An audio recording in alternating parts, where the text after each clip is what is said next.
പ്രിയപ്പെട്ടവർ, ഇതൊരു കാര്യം പറയുമ്പോൾ പെട്ടെന്ന് പറഞ്ഞു പോകാൻ ആഗ്രഹമുണ്ടെങ്കിൽ ഒരു കാര്യം പറയട്ടെ. ഒത്തിരി മിടുക്കന്മാരെ ജീവിതത്തിൽ മുങ്ങിയും മറിഞ്ഞും പോകുന്നത് കണ്ടിട്ടുണ്ട്, നിങ്ങളും കണ്ടിട്ടുണ്ട്.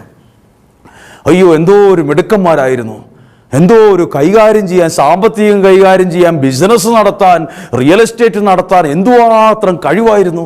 ചിലരൊക്കെ പറയാറുണ്ട്, നീ ആ വ്യക്തിയെ കണ്ടു പഠിക്ക്, കണ്ടോ വീടുണ്ടാക്കിയത്, കണ്ടോ പണം ഉണ്ടാക്കിയത്, നീ പള്ളിയും പോയി പ്രാർത്ഥിച്ച് ഇങ്ങനെ നടന്നാൽ മതിയോ എന്നൊക്കെ ചോദിച്ചവരുണ്ട്. പ്രിയപ്പെട്ടവരെ, വലിയ മിടുക്കന്മാരാന്ന് പറഞ്ഞവരൊക്കെ കൊടുങ്കാറ്റൊന്നുമല്ല, ചെറിയ കാറ്റടിച്ചപ്പോഴത്തേക്കും മറിഞ്ഞ് തലകുത്തി താഴെ വീണു.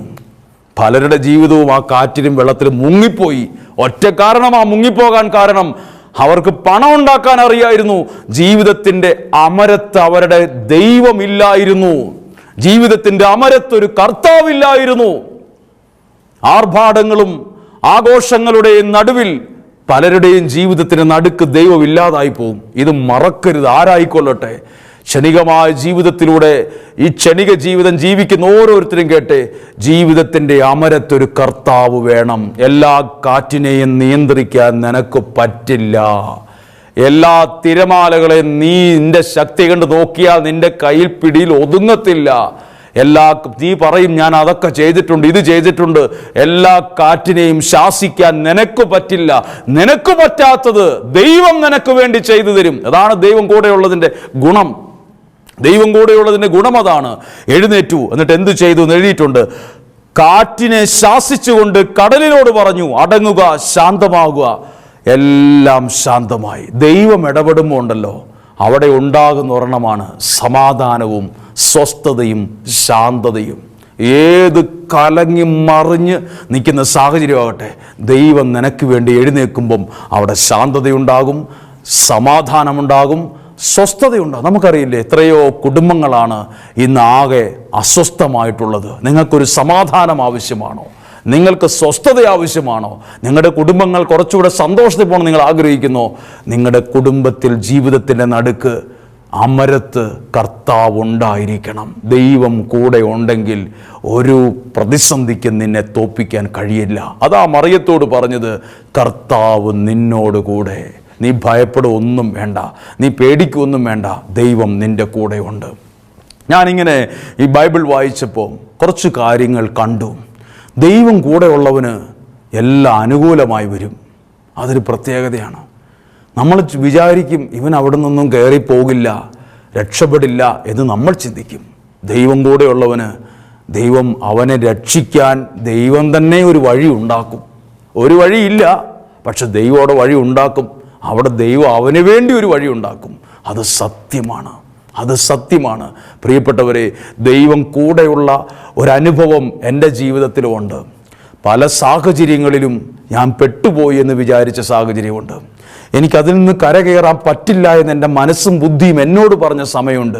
പക്ഷെ ഞാൻ പിന്നീട് ഇന്ന് ചിന്തിച്ചു, എങ്ങനെ അതിനെ അതിജീവിച്ചു? ദൈവം എൻ്റെ കൂടെ ഉണ്ടായിരുന്നത് കൊണ്ട്. ഒരു യാത്രയിൽ എൻ്റെ കാൽ തട്ടി ഞാൻ ബസ്സിൻ്റെ അടിയിലേക്ക് വീണ ഒരു സമയം എനിക്കുണ്ടായി. ആ ചുറ്റുവട്ടത്ത് നിന്ന് പലരും അലറുകയും ഒച്ച വെക്കുകയും ചെയ്തു. എന്തോ ആ സമയത്ത് ആ തൊട്ടടുത്തുള്ളൊരു കടയിലെ മനുഷ്യൻ എന്നെ വലിച്ച് അവിടെ നിർത്തി. അതിനുശേഷം ഒരു ബെഞ്ചിൽ ഇരുത്തി. വളരെ തിരക്കുള്ള റോട്ടിലായിരുന്നു. ആ സമയത്ത് ആ ക്രിസ്ത്യാനി പോലും അല്ലാത്ത മറ്റൊരു മതത്തിൽ വിശ്വസിക്കുന്ന മനുഷ്യൻ ആരാണോ എന്താണോ നോക്കാതെ എന്നോടൊരു വാക്ക് പറഞ്ഞു, ദൈവം നിൻ്റെ കൂടെ ഉണ്ട് കേട്ടോ എന്ന്. ഞാൻ ആ വാക്കാണ് അപകടത്തെക്കാൾ കൂടുതൽ ഓർത്തിരിക്കുന്നത്. അയാൾ എങ്ങനെ അറിഞ്ഞു? ചില സാഹചര്യങ്ങളിലൂടെ നമ്മൾ കടന്നു പോകുമ്പം മറ്റുള്ളവർക്ക് വരെ തോന്നും, എടാ നിൻ്റെ കൂടെ ദൈവമുണ്ട്, നീ പേടിക്കൊന്നും വേണ്ട കേട്ടോ, നീ പ്രശ്നത്തിൽ തളരുമൊന്നും വേണ്ട, നിന്നോട് ദൈവമുണ്ട് കേട്ടോ. ചില മനുഷ്യരുടെ കൂടെ നിഴലുപോലെ ദൈവം നിൽക്കും. നിഴലുപോലെ ദൈവം നിൻ്റെ കൂടെയുണ്ട്. ഈ വചനം ഒന്ന് ധ്യാനിക്കുകയാണ്.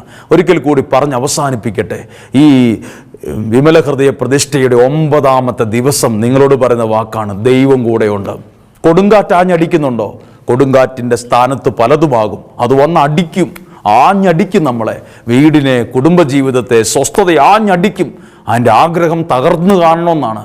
പക്ഷെ ദൈവം നിൻ്റെ ജീവിതത്തിൻ്റെ അമരത്തുണ്ടെങ്കിൽ പ്രശ്നം ഉണ്ടാകുകയില്ലെന്നല്ല, ഏത് പ്രശ്നം വന്നാലും നീ തകരുകയില്ല, നീ തളരത്തുമില്ല, നീ ലക്ഷ്യസ്ഥാനത്തേക്ക് പോയിക്കൊണ്ടിരിക്കും. ദൈവം നിന്നെ നടത്തും. അതാണ് ദൈവം കൂടെയുള്ളതിൻ്റെ അഭിഷേകവും അനുഗ്രഹവും. മറിയത്തോട് ദൈവത്തിൻ്റെ ദൂതൻ പറഞ്ഞു, കർത്താവ് നിന്നോടുകൂടെ. നമുക്കൊരു നിമിഷം പ്രാർത്ഥിക്കാം.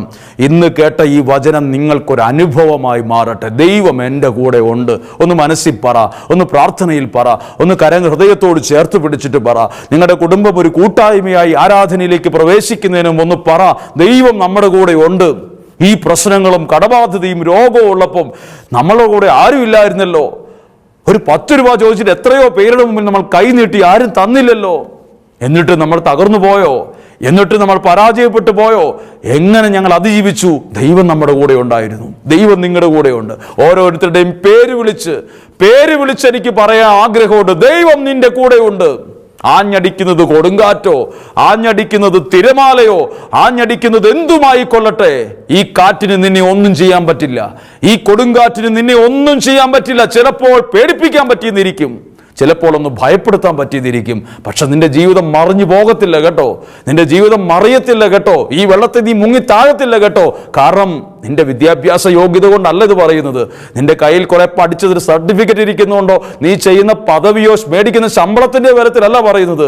നിന്റെ ജീവിതത്തിന്റെ അമരത്ത് കർത്താവുള്ളത് കൊണ്ട്, ദൈവം കൂടെയുണ്ട്. ഏത് യാത്രയായിക്കൊള്ളട്ടെ, ജീവിതത്തിന്റെ അമരത്ത് ദൈവം ഉണ്ടെങ്കിൽ നീ തളരത്തില്ല, തകരത്തില്ല. ഈ പരിശുദ്ധ പരമദിവ്യകാരുണ്യ ഈശോയ്ക്ക് ആരാധനയും സ്തുതിയും പുകഴ്ചയും ഉണ്ടായിരിക്കട്ടെ. ഈശോയിലെ ഏറ്റവും പ്രിയപ്പെട്ടവരെ, നമ്മളുടെ ഈ ഒരു വിമല ഹൃദയ പ്രതിഷ്ഠ പ്രാർത്ഥനയ്ക്കൊരുക്കമായി ശാലോമിൽ നടത്തുന്ന ഈ ഒരു ശുശ്രൂഷയുടെ 9ാമത്തെ ദിവസമാണിന്ന്. 8 ദിവസവും മനസ്സറിഞ്ഞ് നിങ്ങൾക്ക് വേണ്ടി പ്രാർത്ഥിച്ചിട്ടുണ്ട്. തുടർന്നുള്ള ദിവസവും ഞങ്ങളെല്ലാവരും നിങ്ങൾക്ക് വേണ്ടി പ്രാർത്ഥിച്ചു കൊണ്ടാണ് ഇരിക്കുന്നത്. ഈ പ്രാർത്ഥനയിൽ ഏറ്റവും പ്രായം കുറഞ്ഞൊരു കുഞ്ഞു മുതൽ ആരൊക്കെയാണോ ഇതിൽ പ്രാർത്ഥനാ സഹായം ചോദിച്ചിട്ടുള്ളത്, ഏറ്റവും പ്രായമുള്ള ഒരാൾ, അതിനിടയിൽ ആരൊക്കെയുണ്ടോ, ജാതി മതഭേദമന്യേ എല്ലാവരെയും ചേർത്ത് വയ്ക്കുന്നു. നമ്മൾ പലരാണെങ്കിലും ക്രിസ്തുവിൽ ഒന്നാണ്. അപ്പം നമ്മൾ അങ്ങനെയാണ് ആരാധിക്കുന്നത്. പലരായി നിന്ന് ചെതറി നിന്നല്ല, ക്രിസ്തുവിൽ ഒരു മനസ്സോടെ നിന്ന്. നിങ്ങൾ പലരാണെങ്കിലും, പല കുടുംബത്തിൽ ജനിച്ച് പല സാഹചര്യത്തിൽ വളർന്ന് പല സ്വഭാവമുള്ളവരായി മാറിയെങ്കിലും, പല രീതിയിൽ പെരുമാറുന്നവരാണെങ്കിലും ക്രിസ്തുവിൽ നമ്മൾ ഒന്നാണ്. ക്രിസ്തുവിൽ നമ്മൾ ഒന്നാണ്. ആ ഒരു സ്നേഹത്തിൻ്റെ തണലിൽ നിന്ന് ഈ ആരാധനയിൽ പങ്കെടുക്കുകയാണ്. പ്രിയപ്പെട്ടവരെ, ഈ ആരാധനയിലേക്ക് നമ്മളെ തന്നെ സമർപ്പിക്കുമ്പോൾ നിങ്ങൾക്ക് നിങ്ങളുടെ ഭവനത്തിലെ ആ അന്തരീക്ഷത്തിലിരുന്ന് ഈ TV സ്ക്രീനിലെ ഈ പരിശുദ്ധ കുർബാനയുടെ ഇന്നും ജീവിക്കുന്ന ഈ സാന്നിധ്യത്തിലേക്ക് നോക്കിയിട്ട് നിങ്ങളുടെ ആ ജീവിതത്തെ മുഴുവൻ സമർപ്പിച്ചിട്ട് ഇങ്ങനെ പറയണം, ഈ തിരുവോസ്തിയിൽ ഞാൻ യേശുവിനെ കാണുന്നു. അങ്ങനെ ഒരു പാട്ട് പോലും ഉണ്ട്, ഈ തിരുവോസ്തിയിൽ കാണുന്നു ഞാൻ. ഈ തിരുവോസ്തിയിൽ യേശുവിനെ നിങ്ങൾ കാണുന്നെങ്കിൽ ഈ യേശു ഇന്ന് നിങ്ങളെയും കണ്ടുകൊണ്ടായിരിക്കുന്നത്. എനിക്ക് മാത്രമല്ല ദൈവത്തെ കാണാൻ പറ്റുക, ഞാൻ കാണാതിരിക്കുമ്പോഴും ദൈവം എന്നെ കാണുന്നു. ഞാൻ കാണാതിരിക്കുമ്പോഴും ദൈവം എന്നെ ശ്രദ്ധിച്ചു കൊണ്ടാണ് ഇരിക്കുന്നത്. അങ്ങനെയെങ്കിൽ നിങ്ങളൊന്ന് പ്രാർത്ഥിച്ച്. പല സാഹചര്യത്തിലിരുന്ന് കേൾക്കുന്നവരുണ്ട്.